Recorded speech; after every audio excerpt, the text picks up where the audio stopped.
Hello everyone. ఇవాళైతే Hanuman Chalisa day 2 అయితే complete అయింది సక్సెస్‌ఫుల్‌గా. సో, ఈ వీడియోలో నేను హనుమాన్ చాలీసాలో ఉండే శ్లోకాలని డీటెయిల్‌గా ఎక్స్‌ప్లెయిన్ చేయబోతున్నాను. సో, స్కిప్ చేయకుండా చూడండి. హనుమాన్ చాలీసాలో ఫస్ట్ శ్లోకం వచ్చేసి జయ హనుమాన జ్ఞాన గుణసాగర జయ కపీశ తిహులోక కుజాగర.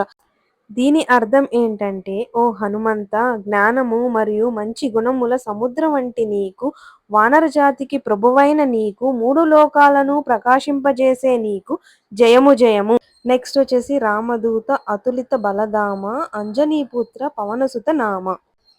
దీని అర్థం ఏంటంటే, నీవు శ్రీరామునకు దూతవు, అమితమైన బలము కలవాడు, అంజనీదేవికి పుత్రుడిగా పవనసుత అను నామము కలవాడు.